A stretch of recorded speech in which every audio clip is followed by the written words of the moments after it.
Hello, everyone. This is Herr with the Auraria Sustainable Campus Program. I am the Sustainability Officer for the campus, and I will be going over our Sustainability 101 workshop today. For those of you that are MSU or CCD, this is for your information. Happy to have you here. For CU Denver students, this is a part of the Leadership Certificate Program, specifically for the topic of sustainability. So without further ado, we will jump right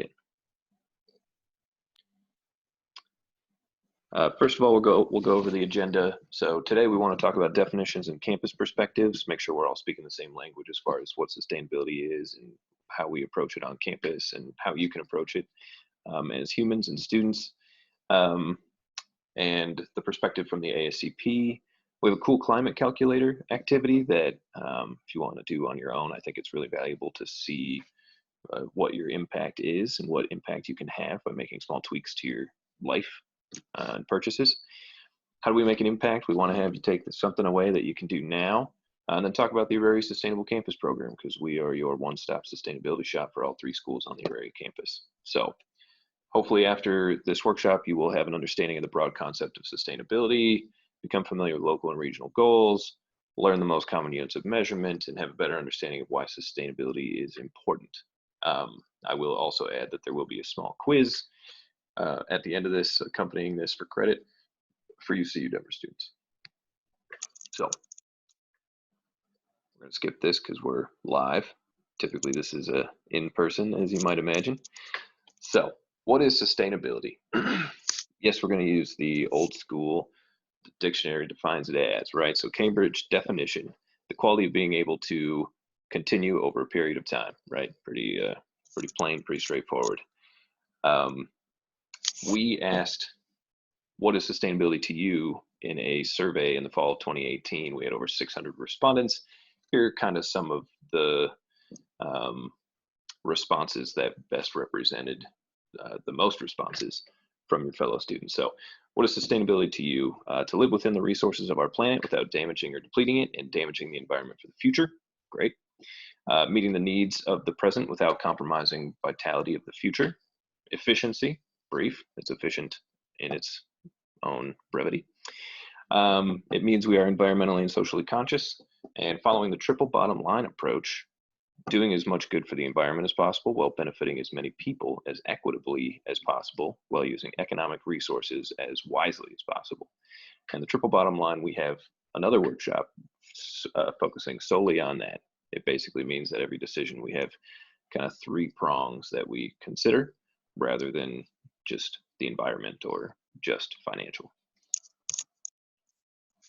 So here's another look at what sustainability is. There's the Cambridge definition. You may have heard of these. The United Nations came up with the Sustainable Development Goals a couple years back, and they defined it as sustainable development as development that meets the needs of the present without compromising the ability of the future generations to meet their own needs. So kind of a blend of the 2, right? And just for your own information, if you're getting into the world of sustainability, these are things that you should familiarize yourself with. These are the Sustainable Development Goals produced by the United Nations. And as you can see, it does not just focus on environmental issues only. It's social justice. It's bringing everyone up to the same level because that's a huge part of a sustainable world. And just a brief little overview of the triple bottom line. People, planet, profit equals sustainability. So we consider these in most things that we do and try to hit all 3 whenever possible.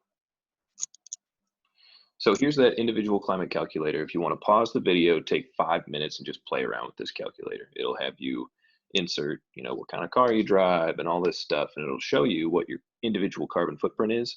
And the cool thing is that then you can go back and edit those responses to find out how much of a difference it would make if you, purchased an electric car or stopped eating meat or, those types of things. So pause it, go check it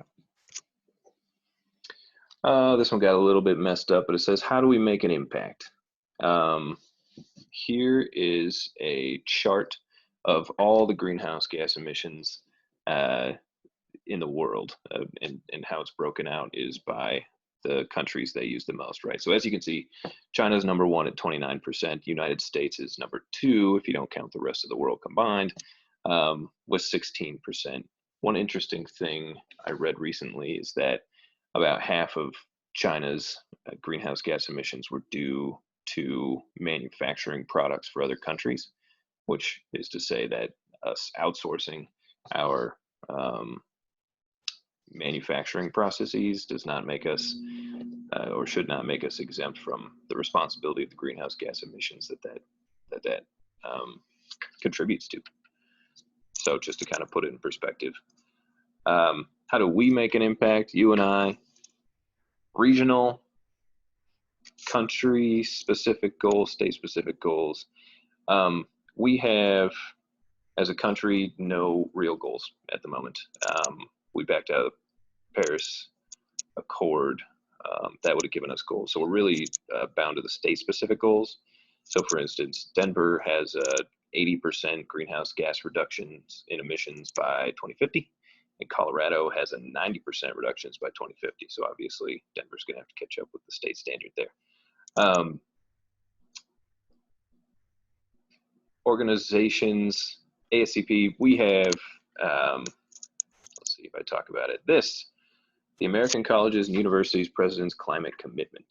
So it was signed by the CCD president, MSU Denver president, and the CU Denver chancellor in 2008. It basically commits the Auraria campus as a whole to certain greenhouse gas emission reduction goals.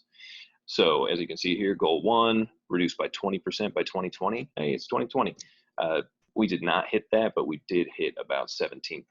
So not super far off, but we have to kick it up a notch. Goal number 2 is 50% by 2030 and 80% by 2050. So those will get revised because obviously I just told you that the state's goal is 90% by 2050. So we'd be out of compliance here in goal 3. So we need to ramp up our efforts. We're going to start a climate action planning process in the fall, which will try to get everybody on board for a collective goal. We'd love, as the ASCP, to just do it as quickly as possible, but we need significant financial resources to be able to do that. So we need help. And for those of you that don't know what greenhouse gases are, I just wanted to back up a little bit. So greenhouse gas emissions basically break down into metric tons of carbon dioxide equivalents. So methane is more potent than carbon dioxide, but they use carbon dioxide as the main measurement tool for greenhouse gas emissions. So what they do is they normalize things into one language so that we don't have to, separate it out as nitrous oxide, methane, carbon emissions. We call it all carbon emissions, and then they normalize what methane would be. So it's about 35 times what carbon is, and translate that into carbon dioxide. So that's what MtCO2e is every time you see that, metric tons carbon dioxide equivalents. We use gallons of water to measure our water usage. Kilowatt hours down here is how much energy we use. BTUs is what we use when we measure natural gas. Tons of waste for our waste that we haul off, obviously. Renewable energy credits I'll talk about a little bit more later, but they're basically the environmental attributes of, say, a solar system or something like that, so that you can actually sell those to help create some additional revenue. And then for education, I just had that there because we like to set a goal for what we want to get across in all of our education and outreach opportunities. So how many students do we want to engage with? What do we want them to learn from this? And then how can we evaluate if they actually learned it? So in everything we do, we want to manage, we want to measure it so that we can manage it, right, and become better. ASCP stuff, here's kind of a flash of what we've been doing. We did that solar array on the library in the past few months here. Water action plan we just finished in 2019. Tour of a recycling facility, compost, the Auraria garden. We're all over the place. Our mission is global impact through local action. So the ASCP, we're a campus-wide program with the explicit mission, defined by students, by the way, and voted upon in 2011 and 2016, of reducing the Auraria campus's ecological impact and dependence on fossil fuels. We'll do this through projects, events, and programs, and we serve all 3 institutions. Like I said, one-stop shop. Here are the 7 pillars that we use to kind of guide us through this process. So to reduce our ecological footprint and dependence on fossil fuels, we're going to work through these 7 pillars: alternative transportation, education and outreach, energy efficiency, food and gardens, renewable energy, waste diversion, and water conservation. So all encompassing. If you want to pause this and read into it, I'm not going to read everything off of this, but we've really been a program in earnest, where there's a full-time staff member in charge since 2011. And these are kind of the accomplishments we've had since 2019. So it's anything from energy to biking to compost and gardening to water conservation, everything. Student voice is critical for us. So I want to talk about that a little bit here. So we are no longer 100% student fee funded, but we are the majority student fee funded. So it's really important that we have an idea of what the students want to see so that I can guide us in the right direction and get the program to where they would like to see it.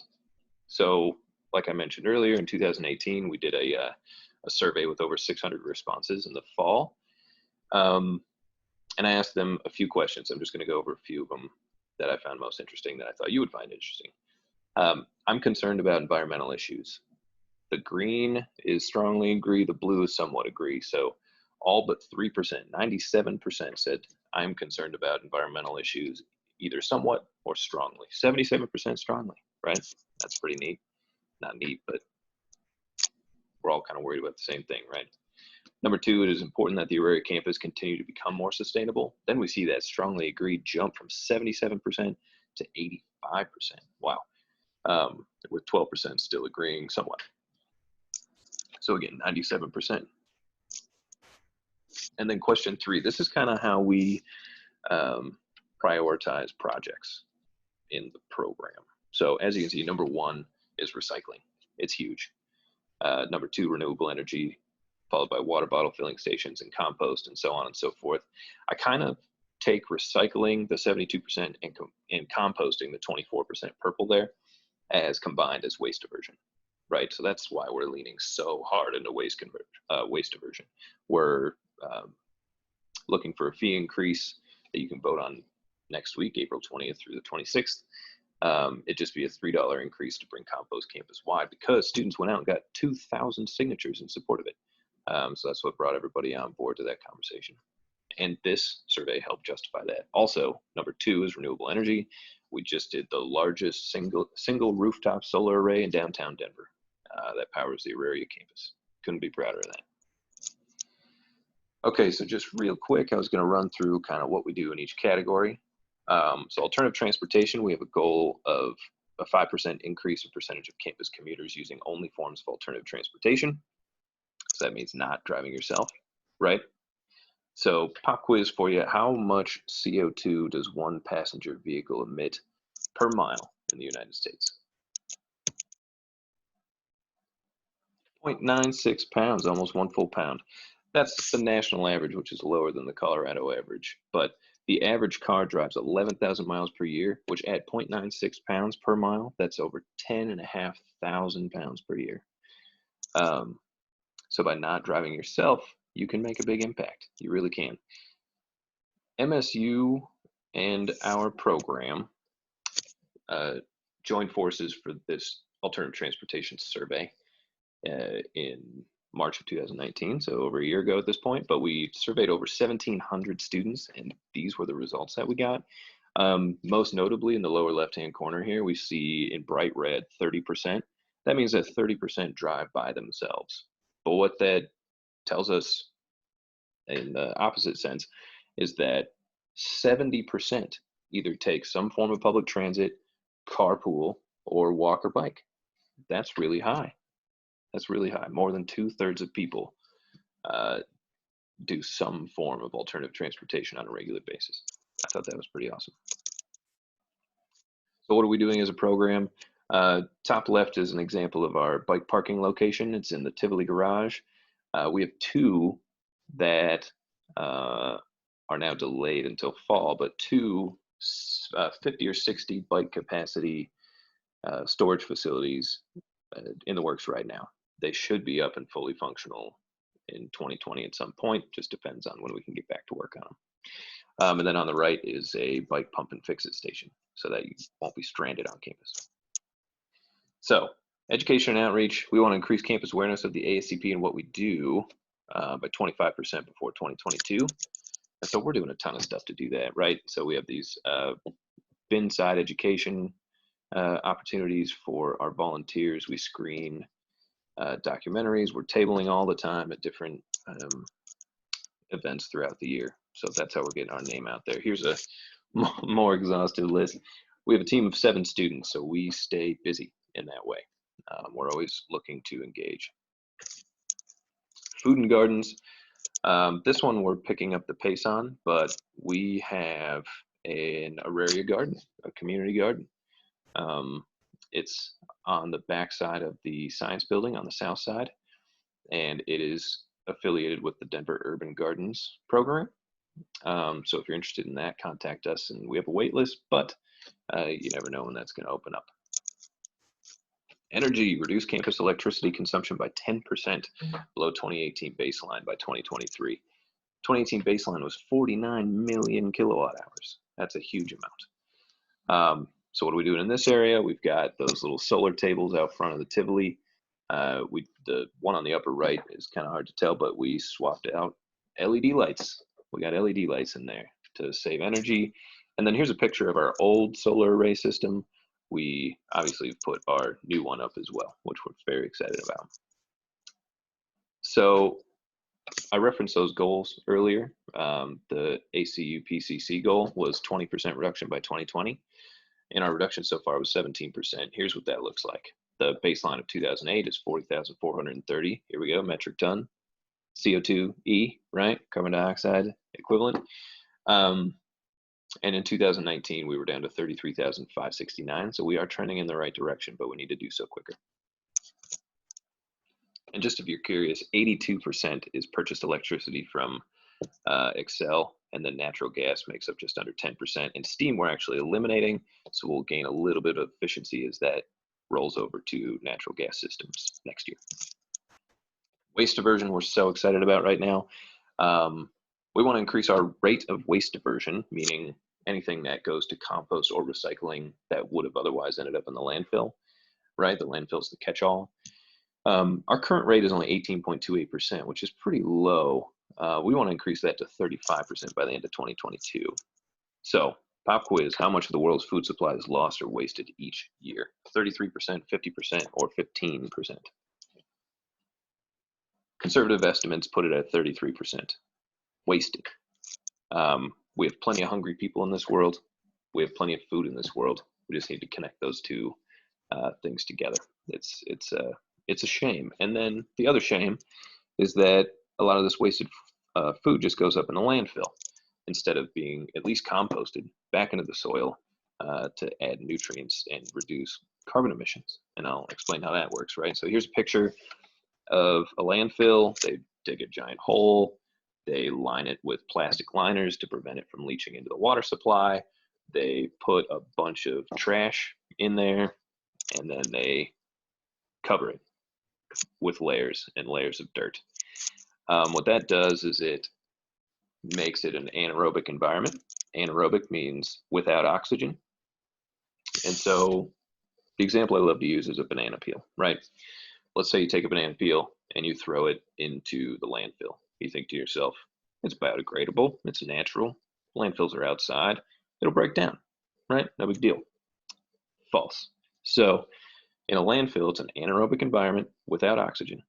And so when it breaks down in that environment, first of all, it's basically mummified a lot of the time. So that means it can last up to 25 years or something crazy, you know? So it'll just sit there and sit there and sit there. And when it does eventually break down, it'll break down emitting methane because it's in an anaerobic environment instead of CO2.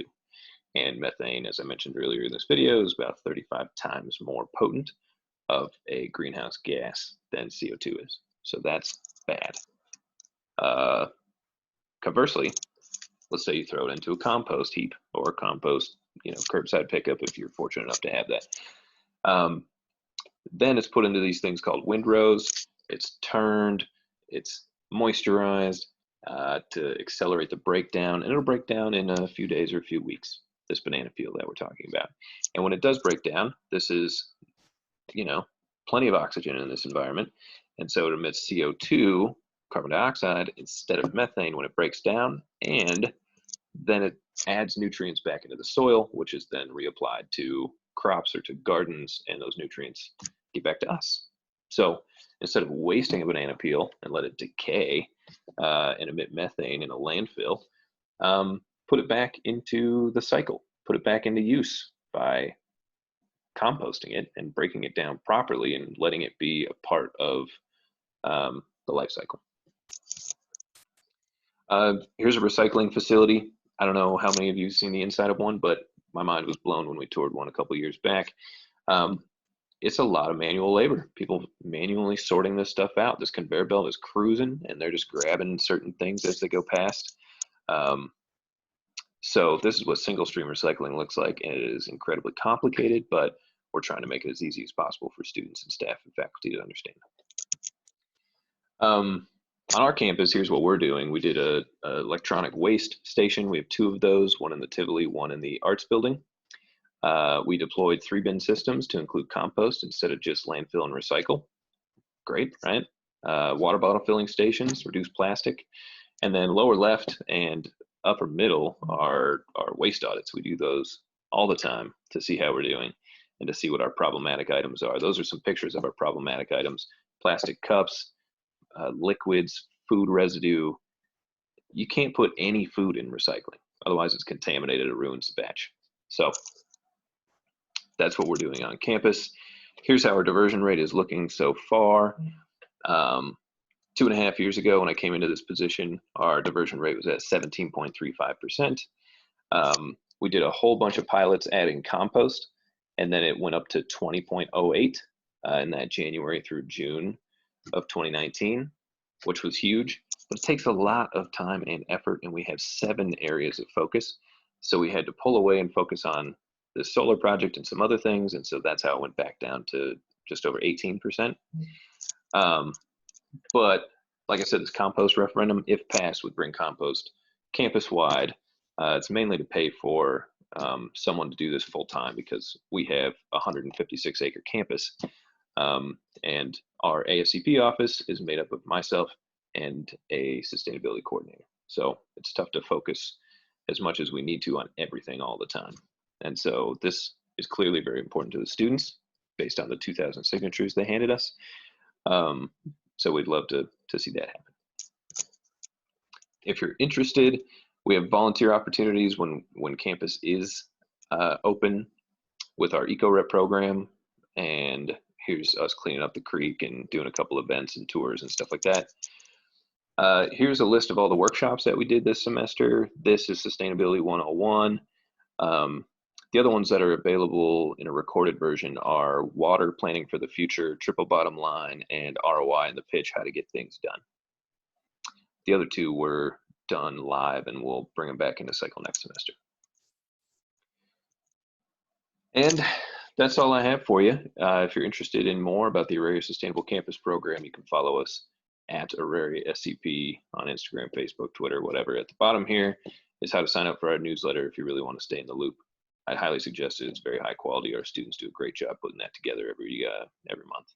So thank you for listening. Again, my name is Chris. If you need to contact me with any questions, I can be reached at chris.herr@ahec.edu.